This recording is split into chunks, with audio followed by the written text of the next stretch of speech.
Boa noite a todos, sejam todos bem-vindos ao nosso Centro Espírita Joana de Ângeles, onde hoje teremos a palestra do nosso companheiro Sérgio Pacheco, que está conosco novamente. Já nos contemplou com uma primeira palestra, Guardai-vos de todo mal, né? E hoje com o tema Tesouro Maior. Antes de iniciarmos, só alguns avisos, né, que a gente procura passar a todos. Agradecer também aos colegas que na sexta-feira e logo após a palestra também estarão acompanhando pelo nosso canal no YouTube essa palestra que vai ser reproduzida.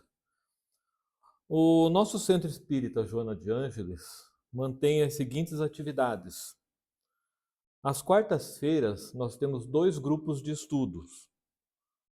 O grupo das obras básicas e o grupo de estudos, o Livro dos Espíritos. Por enquanto estamos em recesso, retornaremos agora dia 13 de agosto, né, com as atividades. Então aqueles que quiserem participar conosco estão desde já convidados. Às quinta-feira, as nossas atividades já começam às 19 horas, já tem o pessoal aqui para fazer o atendimento fraterno, daqueles que precisarem de alguma conversa, né? Na sequência, nós temos a palestra, e depois da palestra nós temos o passe, também aqueles que quiserem participar do passe. Ao mesmo tempo, na sala ao lado, nós temos a evangelização infantil, que é para as crianças de 3 a 12 anos. Essa mesma tarefa da evangelização se estende no sábado, só que com a faixa etária dos 13 aos 21, né? 21 anos. Isso das 10 horas da manhã até as 11h30.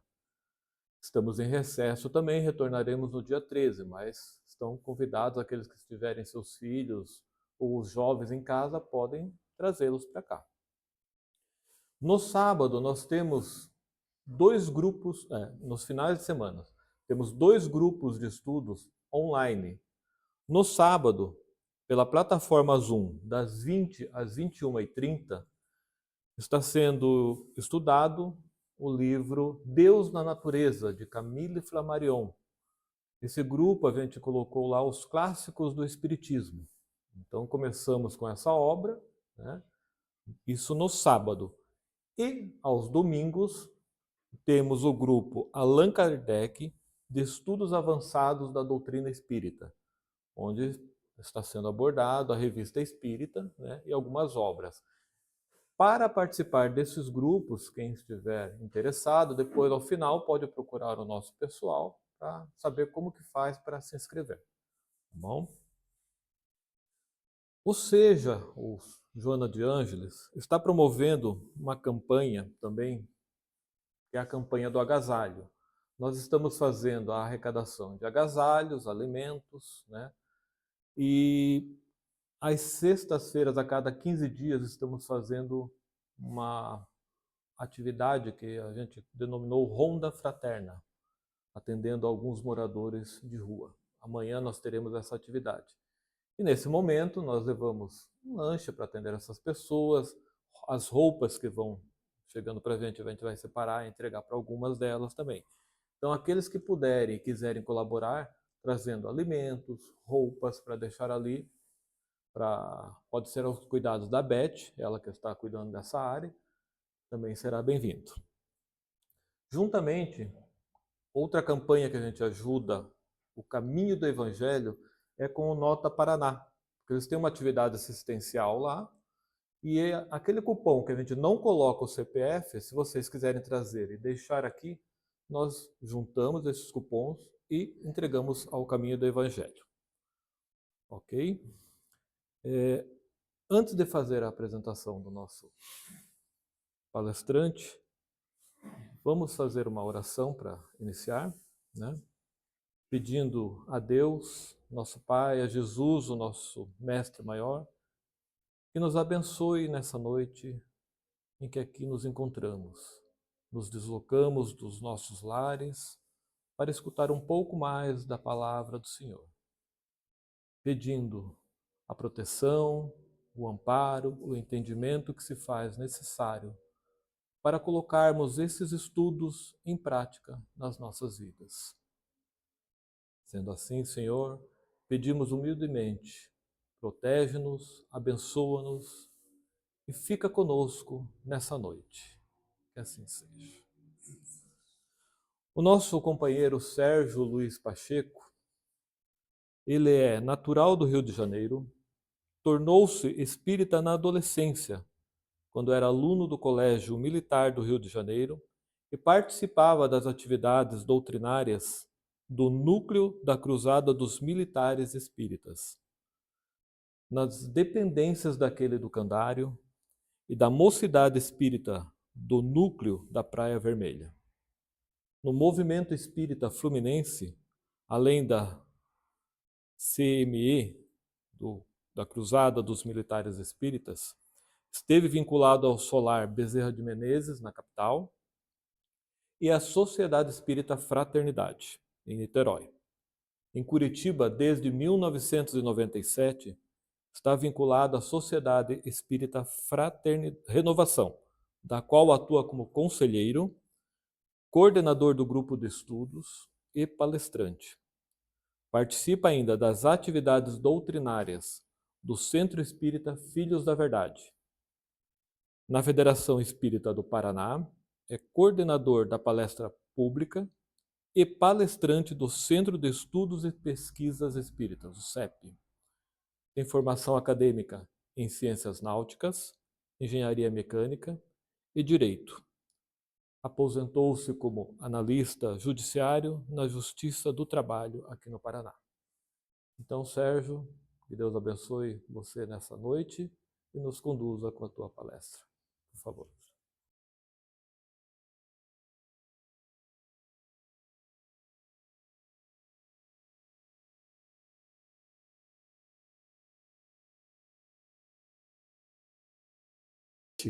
A todos, que Jesus nos abençoe, e é com alegria que a gente volta nessa casa tão promissora, já dando tantos frutos, né? Na seara espírita. E nesta ocasião nós vamos trabalhar esse tema, o tesouro maior. Se vocês repararem lá na figurinha, tem um tesouro. O tesouro tem sido objeto, né, de tanta cobiça, de tantos assuntos literários, né, na literatura, de a busca das aventuras, buscando-se um tesouro escondido, um tesouro enterrado. E quem não gostaria, né, de encontrar no quintal da sua casa, de repente vai perfurar alguma coisa, de repente lá descobre um tesouro, né? E tesouro, esse termo é tudo aquilo que a gente dá valor, né? Pouco interessa se numa civilização imaginária, que, por exemplo, o ouro, né, nesse tempo ancorou as moedas no mundo, o ouro, numa determinada civilização hipotética, pode não ter significado nenhum, não significar riqueza nenhuma. Então, aquilo deixa de ter o seu valor. É sempre muito relativo. Agora, não são apenas tesouros materiais. Há outros tipos de tesouro. E o que nós vamos fazer na reflexão da noite de hoje é analisar a nossa relação com esses tesouros. A começar dos tesouros da terra. O tesouro, aquilo que tem expressão monetária. E quando a gente vai no Evangelho de Lucas, lá no capítulo 12, que é um capítulo que traz ensinamentos relevantes sobre essa questão, está lá dito que então lhe recomendou, ensinamento de Jesus, tende cuidado e guardai-vos de toda e qualquer avareza, porque a vida de um homem não consiste na abundância dos bens que ele possui. Então, 2 pilares aqui. Primeiro é recomendando que a gente preste atenção e se proteja da avareza. Ele não está dizendo aqui, Jesus, que, olha, você não tenha recursos monetários, financeiros, tesouros da terra. Ele está dizendo que você deve estar atento, inicialmente, à avareza. O que é avareza? Pessoa que é pão dura, né? A pão durice. Não é isso? Quando a gente vai observar as virtudes, e a generosidade é uma virtude, e a gente lembra que Aristóteles já dizia que a virtude está no justo meio termo, no equilíbrio. Toda virtude que se desequilibra, ela deixa de ser uma virtude e passa a ser um vício, um defeito. A generosidade desvirtuada, desequilibrada, quando o objeto é reter a posse do bem material, ela vai para a avareza.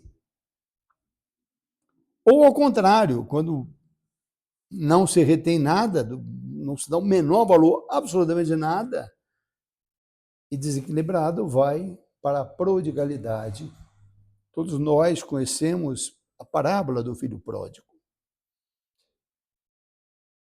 E o equilíbrio é exatamente aquilo que seria mais justo, generoso, onde o generoso é aquele que trabalha com os tesouros materiais de forma generosa.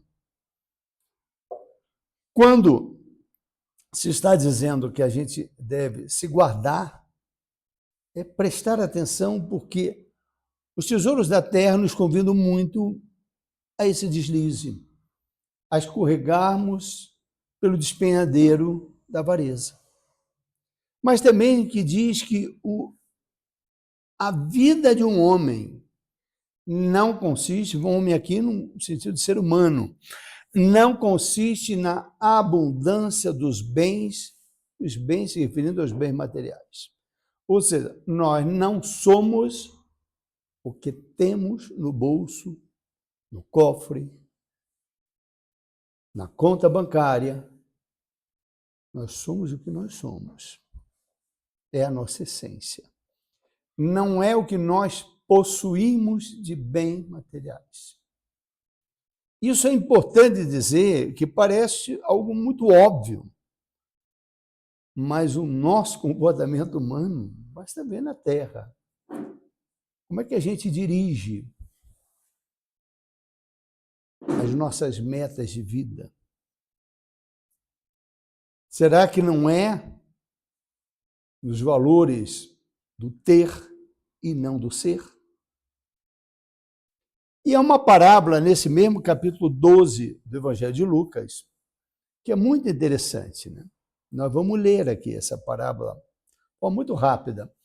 Eles proferiu ainda uma parábola dizendo, para dar um exemplo, né?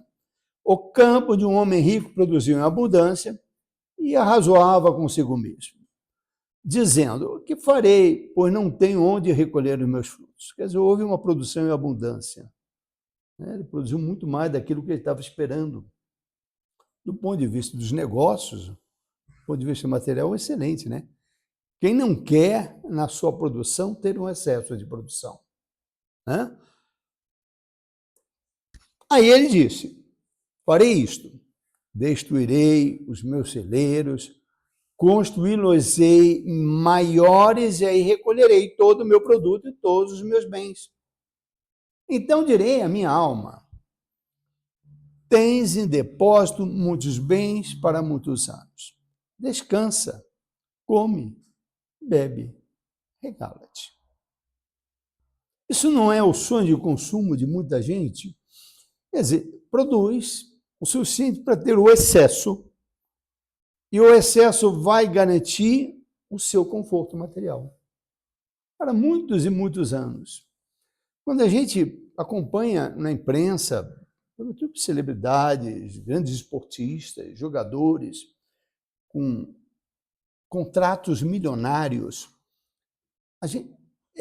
É tão alto o valor que eu sempre digo que é igual prêmio de loteria, né? Imagina, eu perguntaria assim, o que eu faria todo mês recebendo uma fortuna todo mês, pingando na conta? Qual é minha? Eu falo, eu não sei, eu sinceramente não sei. Eu não tenho nem ideia. E a gente vê isso como algo normal do dia a dia. E às vezes a gente observa que esses contratos milionários, eu fico pensando, se a família dele tiver um mínimo de cabeça no lugar, talvez a terceira e quarta geração não precisem trabalhar. Olha que raciocínio meio disfuncional. Como a gente sabe a importância do trabalho, da ocupação útil, mas o que a gente pensa ainda, né, quando a gente está mais ligado às questões materiais? Eu não preciso trabalhar. Claro que é maravilhoso a gente não depender financeiramente, né? Mas cabe reflexão sobre isso, da utilidade ou não dessas questões. Então, nessa parábola, esse senhor falou, olha, estou de bem. Mas aí Deus lhe disse, olha, louco, esta noite te pedirão a tua alma. O que tens ajuntado, para quem será? Olha que parábola interessante essa, né? Assim é o que tesoura para si mesmo, não é rico para com Deus. Então, aquele excesso vai ser para o gozo da família. E ele pergunta assim, ó, o que tens ajuntado, para quem será? Ou seja, ele não vai levar esse proveito. Isso eu não estou falando, estou entrando no mérito do trabalho, né? Da produção dele, fruto de um trabalho honesto, digno, não estou entrando nisso. É apenas a gente refletir a relação nossa com os tesouros da matéria. É apenas para refletir isso. Não é para condenar os tesouros da terra. É para refletir sobre a nossa relação com os tesouros da terra. A relação desse da parábola, o que estava dizendo? Ele não era o que possuía na sua produção, o seu excesso. Ele ia chegar para o mundo espiritual, não ia levar absolutamente um grão da sua produção. Essa é a reflexão. Não é uma reflexão de condenação do tesouro da terra. Por favor, isso fique muito bem claro. Mas qual é a nossa relação e a nossa dependência com os tesouros da terra? Porque onde está o vosso tesouro, aí estará também o vosso coração. E a gente pergunta, onde está o nosso coração? Onde está o nosso coração? Onde está o nosso sentimento? A gente usa muito simbolicamente o coração, mas é isso, é o nosso sentimento. Os nossos sentimentos estão dedicados aos tesouros da terra. Quando a gente planeja, como que o seu pai ou uma mãe deseja uma boa educação para os filhos, deseja que eles consigam trabalhar honestamente, terem uma boa formação, terem um bom emprego, que esse bom emprego dê uma boa estabilidade, dê uma boa situação financeira. E não há nada de errado nisso. O problema é quando a gente direciona as nossas metas da vida tão somente para essas questões, esquecendo de acumular outro tipo de tesouro, apostando todas as nossas fichas nas conquistas materiais. A gente estabelecer meta de vida para isso, ter sonhos de consumo. Onde está o meu coração? Qual é o meu sentimento que está sendo empregado na vida Exatamente para quê? Eu posso fazer as minhas metas, ou executar as minhas metas, com objetivos até mais ou menos, desde que eu não esqueça a minha realidade de espírito. Eu não esqueça o que eu de fato vou levar. E que tudo aquilo que eu conquistar, por mais que tenha sido objeto do trabalho digno, honrado, honesto, eu vou deixar. É a sensação muito clara de que é um empréstimo. Por mais que eu tenha conseguido, por mais que eu tenha me esforçado, eu tenha passado uma vida inteira, uma existência inteira. O problema é saber onde é que eu estou colocando todos os meus sentimentos. Eu me lembro, há muitos anos atrás, eu li uma entrevista de um banqueiro já falecido, muito conhecido. Eu vou contar aqui o milagre, não vou contar o santo, como diz no meio popular. E que me chamou a atenção, lá na entrevista, ele dizendo que ele passou 50 anos da vida dele sem tirar férias.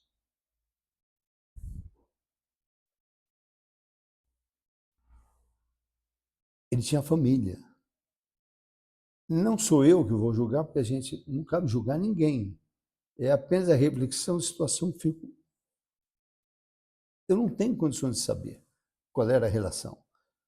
Mas cabe uma reflexão seguinte: até que ponto, às vezes, a gente não acumular, e deposita todo o nosso coração nisso. E quantas vezes ele vem no leito de morte, da morte física. No momento derradeiro, faz uma reflexão, eu faria tudo para voltar o ponteiro do relógio e dedicar mais tempo àquilo que o dinheiro não compra. A estar com os meus amores, a vivenciar mais a minha família. E olha que interessante. E quando a gente assim procede dessa forma equilibrada, a gente começa a acumular outro tipo de tesouro que a gente vai ver. Por equilíbrio, pela sensatez, pelo bom senso. Em Mateus, capítulo 6, versículo 20, e também em Lucas, no próprio capítulo 12, que foi citado aqui, também essa citação. Mas ajuntai para vós outros tesouros no céu, onde a traça nem a ferrugem corrói, onde os ladrões não escavam nem roubam. Então há um tesouro que a gente deve estar buscando incessantemente. Esse sim. Porque esses vão fazer parte, esses valores são valores não monetários. São valores do espírito. E são os tesouros que nós levamos. Nós levamos esses tesouros. É o patrimônio do espírito. Os outros vão ficar.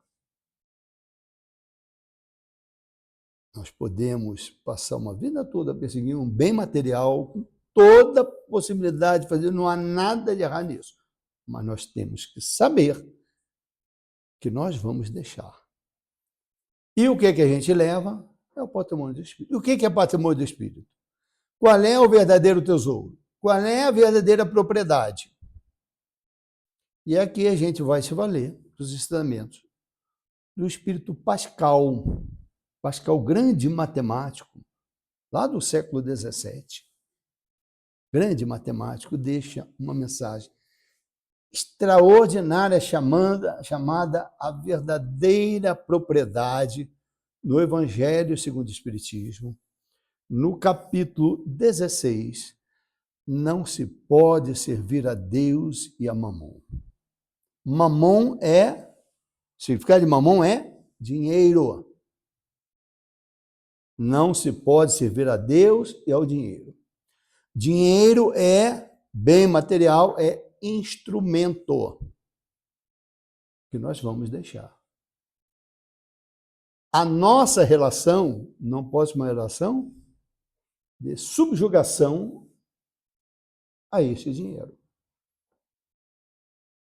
Por isso não se serve a Deus e a Mamão, que são incompatíveis, porque os valores do Espírito são valores do Espírito. A gente não pode confundir os valores do Espírito ao qual a gente realmente almeja como projeto maior de vida, em detrimento de valores que são transitórios. É simples assim, são instrumentos. A gente não pode, ao que é muito maior, que a gente carrega, e achar que isso pode competir. Não pode competir. Nesse sentido, não pode. Desde que a gente trabalhe como isso instrumento, sabendo que vai ficar dando o melhor emprego possível a isso, mas sabendo grandemente que a verdadeira propriedade é outra. Vamos ver o que o Espírito Pascal nos ensina. O homem só possui em plena propriedade aquilo que é dado e levado deste mundo. Do que encontra ao chegar e deixa ao partir, goza ele enquanto aqui permanece. É o que ele leva.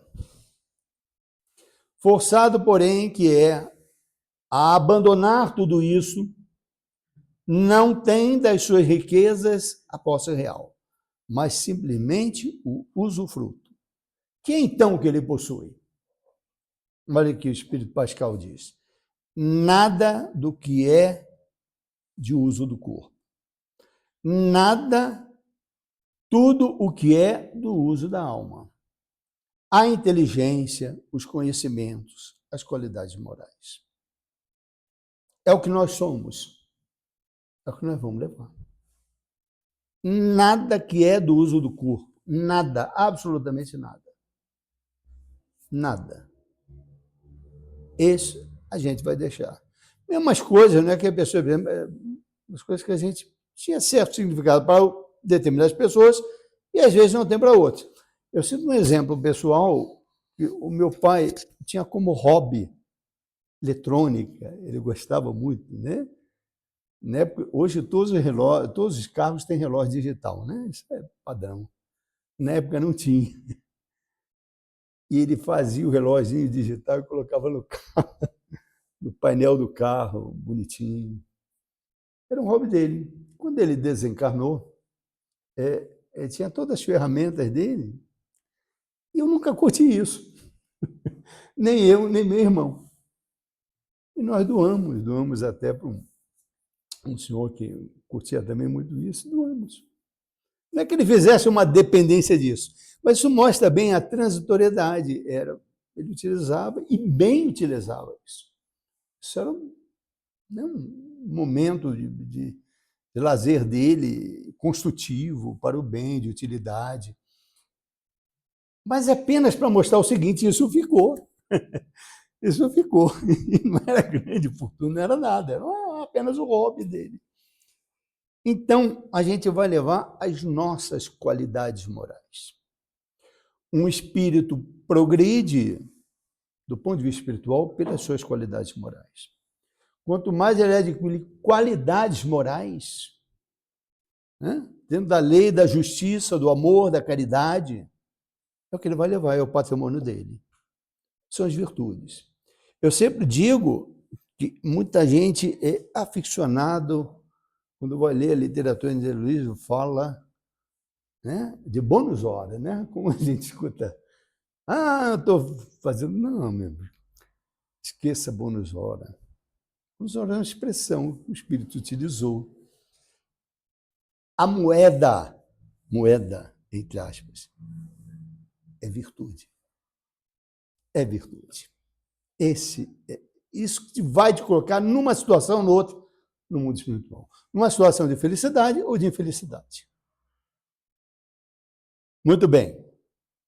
Continua Pascal. No mundo dos espíritos, ninguém lhe perguntará quanto tinhas na terra, que posição ocupavas, eras príncipe ou operário. Isso é muito interessante, porque estes tesouros da terra não é tesouro só, né? Às vezes a pessoa não tem um tostão furado, mas tem posição, tem poder.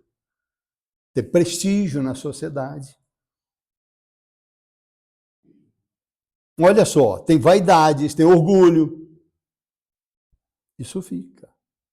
Fica não, isso leva, mas leva como contrapeso. São questões morais.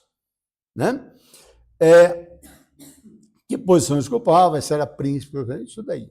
E a gente lembra uma mensagem, uma passagem do Evangelho, melhor, tão conhecida, de um mendigo que se chamava Lázaro. Não é Lázaro de Betânia, daquela família tão querida por Jesus, que hospedava Jesus, mas tinha um mendigo Lázaro que vivia das migalhas que sobravam de um rico poderoso. E esse rico, ele desencarna.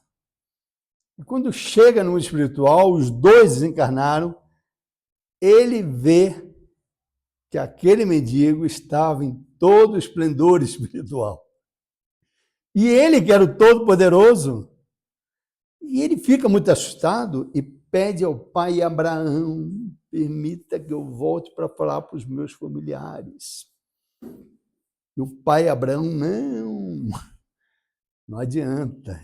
Ele já tem a lei, tem os profetas. Eles já deveriam saber disso. Eles já deveriam ter cultivado os valores morais.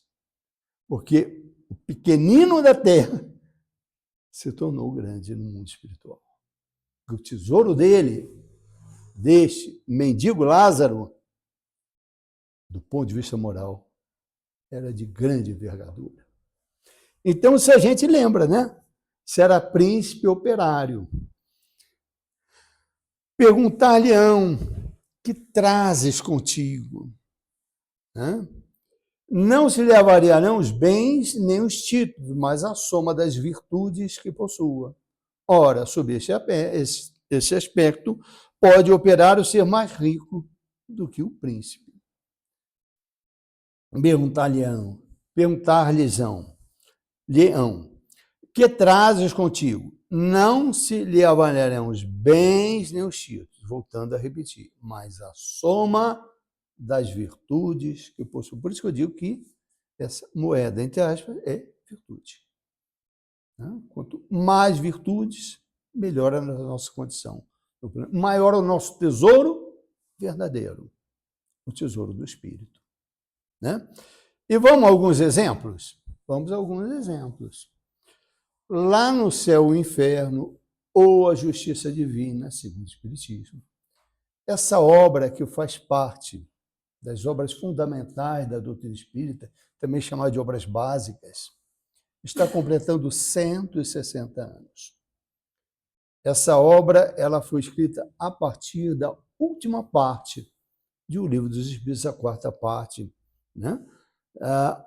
A parte que vai falar o que vai nos acontecer depois da morte do corpo físico, das esperanças e consolações.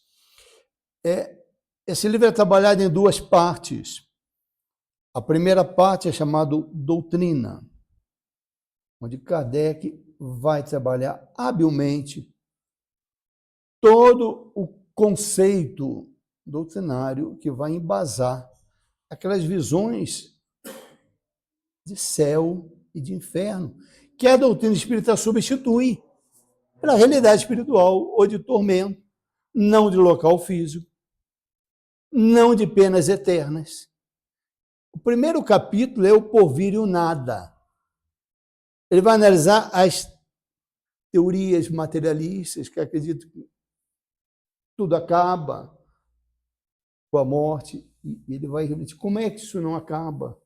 Até porque a doutrina espírita nasce da observação de uma realidade espiritual. Aquelas teorias que dizem que tudo se funde como uma gota no oceano, ele vai trabalhar essas questões. Ele vai trabalhar aquelas ideias antigas de céu, de inferno, a ideia de purgatório, que esse purgatório, o lugar de purgar, é a terra, simbolicamente é a terra. E na segunda parte, ele vai falar dos exemplos, ele vai mostrar várias comunicações de espíritos que estão felizes, e de espíritos tão infelizes, espíritos tão medianos. Vai estar na prática. E é com base a alguns espíritos infelizes, 2 que eu trouxe aqui.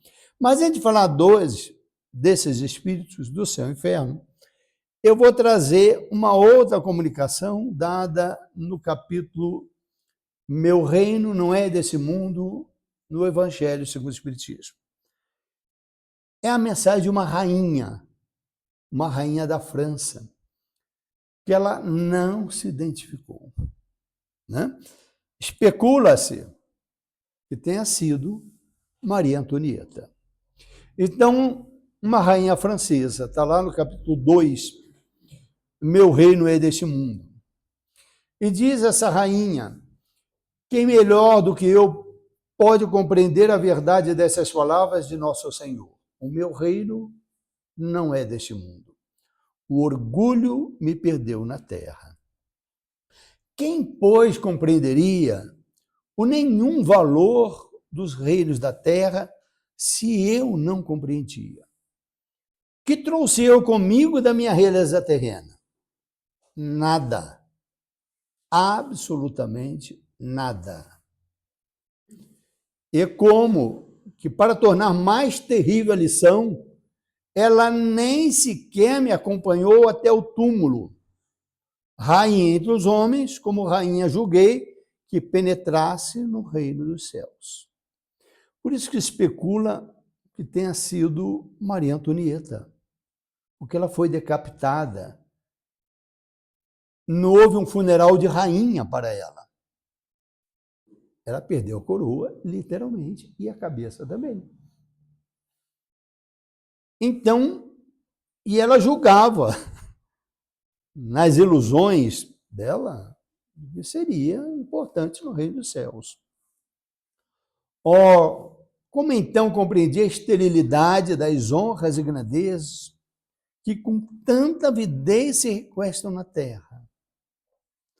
Para granjear um lugar neste reino, são necessárias a abnegação, a humildade, a caridade, em toda a sua celeste prática, a benevolência para com todos, ou seja, virtudes. Virtudes. Abnegação, humildade, caridade, benevolência para com todos. Lá na questão 886 do Livro dos Espíritos, os Espíritos informam a Kardec que a caridade, conforme entendia Jesus, tem 3 componentes. Um deles é benevolência. Benevolência para com todos, indulgência para com as imperfeições alheias, e o perdão das ofensas, ou seja, virtudes. Né? Para granjear lugar neste reino. Não se vos pergunto o que fostes, nem que posição ocupaste, mas que bem fizeste quantas lágrimas enxugaste. Olha que interessante. Quantas lágrimas enxugastes? Isso é uma pergunta para cada um de nós. Quantas lágrimas a gente já enxugou na vida? Cada um responde. Mas é uma reflexão muito significativa. Isso é uma virtude extraordinária, né? Da fraternidade, da amorosidade, da compreensão, da paciência, da indulgência, do acolhimento àquele que está em dor, que está... É a mais puro reflexo da caridade. Quantas lágrimas enxugastes. Aí sim, no céu e inferno, nós vamos falar de 2 comunicações de forma rápida. O príncipe Ouran era um príncipe do Império Russo, e está lá no céu e inferno, no capítulo 4, Espíritos Sofredores. E diz assim, né, o príncipe, ex-príncipe, né? Sim, abusei do poder e dos favores que gozava. Fui duro, cruel para os meus subordinados, que deviam ceder a todos os meus caprichos, satisfazer todas as minhas depravações. Olha que comunicação forte. Fui duro, cruel para os meus subordinados. E a gente faz a reflexão, quantos na nossa vida não exercem uma chefia de forma bruta, com assédio moral, com desrespeito ao seu subordinado. São contrapesos. Não são virtudes. Os melhores chefes que eu tive foram chefes sempre muito exigentes. Mas nenhum deles era déspota. Nenhum deles era carrasco. Nenhum deles, né? Os melhores chefes da minha vida profissional, não sei, é de vocês. Já me aposentei, mas eu tive alguns que me marcaram profundamente pelas virtudes que possuía. E todas as vezes que eu exerci uma chefia, eu tentei muito seguir como exemplo desses companheiros que me ensinaram. Se eu conseguir, não sei, mas eu tentei, né? Pelo menos isso daí. Mas olha, para satisfazer caprichos, né? Quando não depravações. Eu desejara para mim a nobreza, as honras, a fortuna e sucumbi ao peso que havia tomado acima de minhas forças. Por isso que eu digo que os tesouros da terra incluem, inclusive, essas questões. Ele não é um tesouro só material, mas é o poder, né? Às vezes é uma condição de superioridade dentro das funções hierárquicas na terra. E assim por diante. Tem uma outra comunicação que é de François Riquier. Isso é muito interessante, né? Porque há uma anotação lá no Céu e Inferno com relação a esse espírito, que ele tinha desencarnado há pouco tempo, falecido em 1857. Está fazendo 60 anos, o Céu e Inferno é de 1865, né? Em 1857 foi a primeira publicação de um livro dos Espíritos, né? Na sua primeira edição. É um homem velho, avarento e solteirão. Velho, já estava em idade avançada. O que significa isso? Em tese, os mais idosos, né, os velhos, deveriam ter mais sabedoria. Não é? Avarento é aquele que cultivou a avareza. Lembra no início? O primeiro slide da projeção? Que a gente deve se preocupar no ensinamento de Jesus com a avareza? Pois é, ele era avarento. Era solteirão. E aí eu não sei por que Kardec colocou que ele era solteirão, né? A gente fica aqui especulando, né? Se ele, de repente, não casou, talvez até para não dividir com a sua companheira, né? Os seus bens materiais. Mas isso é uma especulação minha, viu? Não está escrito, mas eu fico pensando que por que Kardec come, além de velho e avarento, era solteirão, né? De repente, nem dava para acompanhar ali, a companheira se deixou, né? se ferido pela flecha do amor, né? E era solteirão. Não, solteirão. Mas diz ele, olha interessante a comunicação na reunião. Que quereis de nós? Perguntaram para o espírito sofredor. Meu dinheiro, que eles me tiraram todos, miseráveis, para dividir entre si. Ele estava atormentado, perturbado na realidade espiritual, porque pegaram o dinheiro dele, que ele não levou. Eles venderam minhas propriedades, minhas casas, tudo para dividir entre eles. Dilapidaram meus bens como se não fossem meus. Ele achava que era deles, né, os bens. Mas morreste, meu homem. Falaram isso na reunião mediúnica. Morreste, meu bom homem. Não precisais mais de dinheiro. Pedi a Deus para teres uma nova existência pobre, para expiar a avareza desta. Não, eu não poderia viver pobre. Isso me lembra aquele personagem, né, da televisão, aquele programa de comédia, Sai de Baixo, se não me engano, Caco Antibes, né? Genialidade, aquele ator do... Como é que era o nome do ator? Hein? Miguel Falabella, né? Talentoso, né? Muito engraçado. Caco Antibes. E que não tinha um tostão furado, né? Ele só tinha soberba e a raiva de pobre. Pois é, não, eu não poderia viver pobre. É preciso meu dinheiro para me fazer viver. Aliás, não preciso de uma outra vida, visto que vivo agora. Olha a lógica dele. Afinal, estou comunicando, eu estou vivo, não sei o que, eu não preciso já estar vivo, eu quero é meu dinheiro. É assim. A gente está rindo, mas isso era o sofrimento do espírito. E quantos na espiritualidade não estão sofrendo assim, gente? A gente ri aqui, é claro. Uma reunião mediúnica, a gente tem que acolher com todo amor, com todo carinho. Está pela situação, que parece engraçada, mas não é engraçado, é triste. É muito triste. Tenho sempre presente no pensamento a iniquidade da minha vida. Olha a reflexão que ele, no final, ele faz.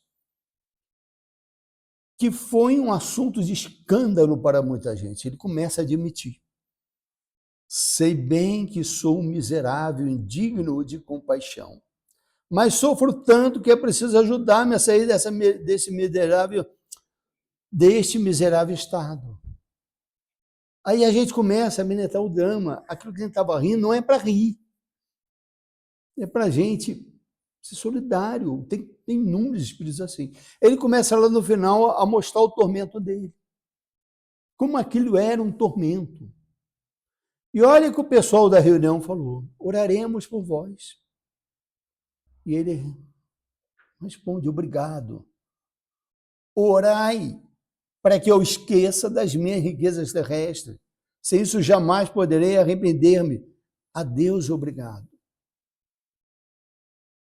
Olha que emocionante. Ele vai orar para que eu esqueça dos motivos de tormento dele. Aí eu pergunto, aquela pergunta que foi feita no início, qual é a nossa relação com os bens da matéria? O problema não está no bem da matéria. Qual é a relação? Qual foi o meu uso? Qual tem sido o meu uso? Onde está o meu coração? Onde estava o coração dele? O sentimento dele? Toda pegada. Mesmo depois. E aquilo virou um tormento que ele mesmo tinha consciência disso. Ele queria, mas ele já estava sentindo que ele não conseguia ter. Então, que ele já estava orando para que eu esqueça disso. Porque aquilo estava vivo nele. Aquilo era uma obsessão. No sentido mais amplo, né? Não obsessão do ponto de vista técnico, mas no sentido mais amplo, ele estava subjugado pelos bens materiais, subjugado entre aspas, claro. Tamanha a dependência dele para as matérias. E algumas reflexões rápidas dos espíritos Emmanuel e Joana de Ângeles. Um no Caminho, Verdade e Vida, dois, aliás, do Emmanuel, Caminho, Verdade e Vida, em dois capítulos muito interessantes, né? Vamos citar alguns trechos. Emmanuel, no capítulo Lucros, diz assim, por trás do sepulcro, ponto de chegada de todos que saíram do berço, a verdade aguarda, o homem interroga. Que trouxeste? O infeliz responderá que reuniu vantagens materiais, que se esforçou por assegurar a posição tranquila de si mesmo e dos seus. Examinada, porém, a bagagem, verifica-se quase sempre que as vitórias são derrotas flagrosas. Não constituem valores da alma, nem trazem o selo dos bens eternos. O que a gente deve buscar? Não é o problema do dinheiro, não tem problema nenhum. Volta a repetir, ninguém aqui está condenando dinheiro. Mas o uso que a gente faz, a relação que a gente tem, para que, a partir dessas relações equivocadas, não sejam derrotas fragorosas. Para que a gente cultive suas virtudes, a boa utilização das riquezas materiais, que é uma bênção. A boa utilização é uma bênção. Agora, tem que ter cuidado com a avareza, porque é o despendeiro. Por isso, Jesus usa, inclusive, que é mais fácil um pobre entrar no reino do céu do que o rico passar pelo buraco da agulha. O camelo passar pelo buraco da agulha, que era um cume, uma montanha de muito difícil, né? Não é que é impossível, porque um camelo passar seria impossível, mas nesse sentido. No outro é o tesouro maior, um capítulo que é muito interessante. Aqui, Emmanuel faz o seguinte: como é que, onde está o nosso coração? Se o nosso coração está nas questões materiais, nos interesses materiais, isso acaba se refletindo, a gente denuncia isso nas nossas próprias orações. Olha que interessante essa análise de Emmanuel, que reflexão bonita. Jesus recebe sem resposta as súplicas de inúmeros crentes de mentalidade infantil, contraditórias e contraproducentes. O egoísta fala do seu tesouro, que é reter para si, exaltando as posses precárias. O que é precária? Que a gente deixa. O avarento refere-se às mesquinhas preocupações. O gozador demonstra apetites insaciáveis. O fanático repete pedidos loucos. Nós nos denunciamos na própria oração, na rogativa.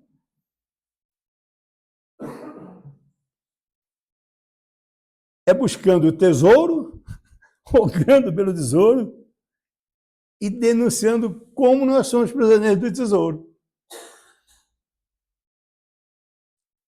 Mesma coisa com relação às preocupações mesquinhas. Uma vez eu ouvi uma companheira falando assim: eu oro por tudo. Eu oro por tudo. Eu oro até para arrumar vaga de estacionamento.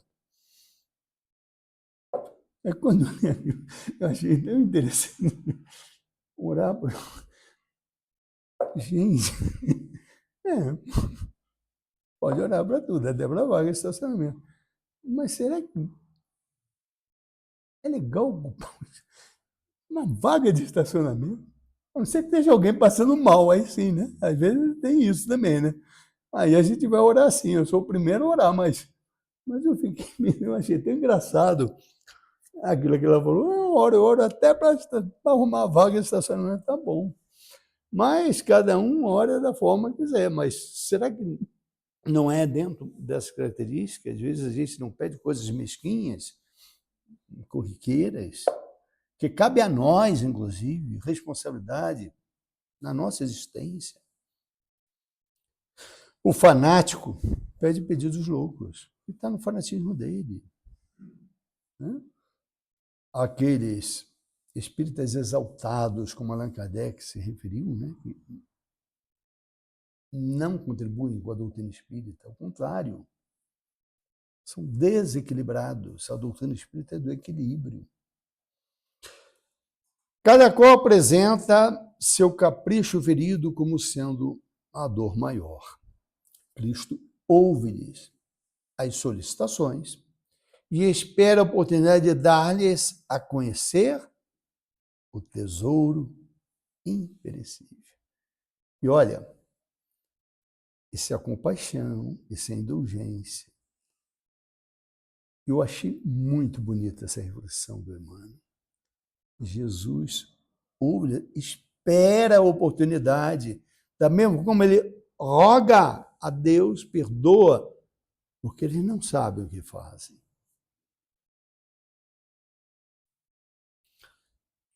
Em Convites da Vida, Joana de Ângeles tem, no capítulo 10, Convites à Decisão, um parágrafo eu acho extraordinário, que mostra muito onde está o nosso coração. Onde está o nosso coração? Onde está o nosso tesouro? Onde está o nosso tesouro? Está o nosso coração. E ela faz um trocadilho maravilhoso. Ela é especialmente maravilhoso, ainda mais falando de uma casa que deu o nome da benfeitora espiritual. É vida com V maiúsculo e vida com V minúsculo. A vida com V minúsculo é a vida que a gente vive aqui na Terra, o dia a dia. Essa é a nossa vidinha com V minúsculo. Vida com V maiúsculo é a vida da realidade do Espírito Eterno. É a realidade das metas que devemos traçar na vida para alcançar o reino dos céus. É a vida com V maiúsculo. E olha o que diz o trocadilho de vida com V minúsculo e vida com V maiúsculo. Imprescindível. Decidas o que desejas da vida. Como conduzires na vida com V minúsculo. Os desejos na vida é essa vida. Essa vida, meu projeto de vida com V minúsculo é a vida para obter os bens materiais tão somente. A gente refletir que não há problema nenhum disso. Mas essa é o meu foco total da vida.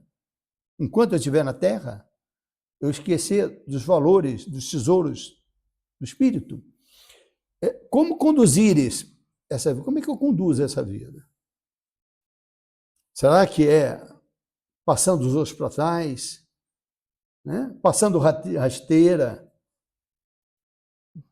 Como é que a gente se conduz nessa vida? Quais são os valores éticos, morais que a gente emprega nesta vida enquanto a gente está aqui encarnado? Qual a ideia que faz da vida? Vemos a vida enquanto estamos encarnados. Para que nós estamos aqui? Por que nós encarnamos? Qual é o objetivo da encarnação para o espírito mortal, que pré-existe a existência terrena?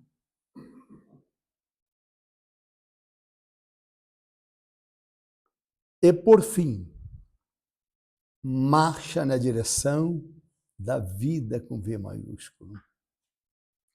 Ou seja, vamos começar a marchar em direção à vida dos valores realmente do espírito.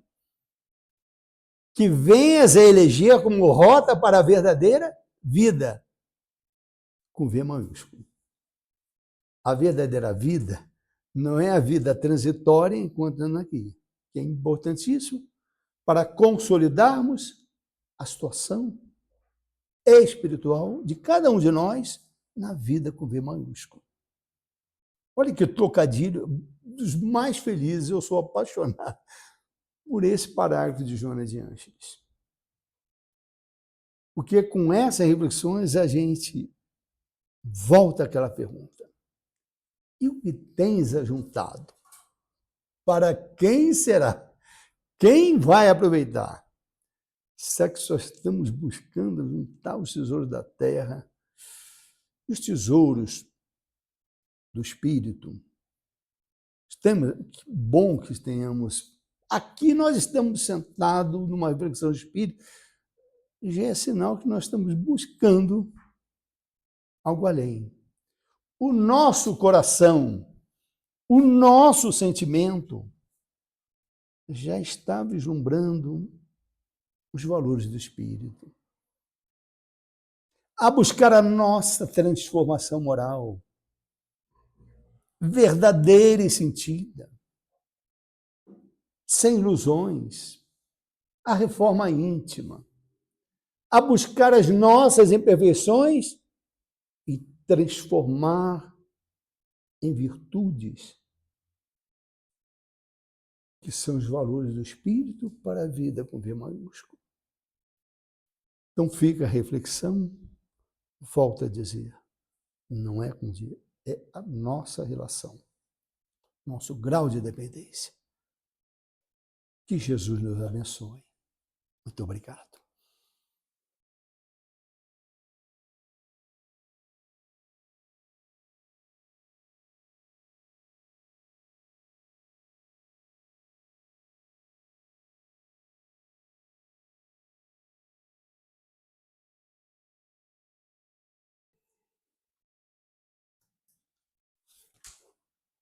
Sérgio, mais uma vez, muito obrigado pela sua palestra.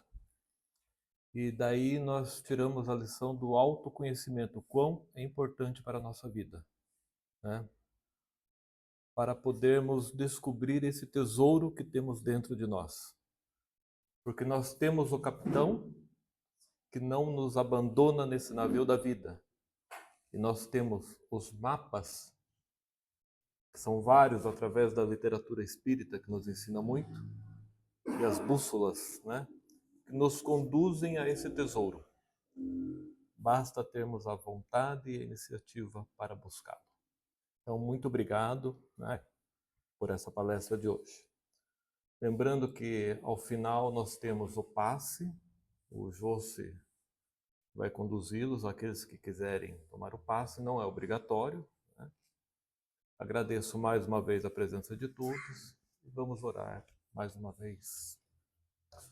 Senhor, obrigado por mais essa noite, obrigado por mais esse momento, pelas reflexões que nos foram trazidas, para que, com os ensinamentos do Mestre, com esses mapas, possamos encontrar aqueles tesouros que estão dentro de nós, pois somos ricos, sim, pois temos muito amor a distribuir, temos a caridade ao próximo a ser feita, a benevolência, o perdão.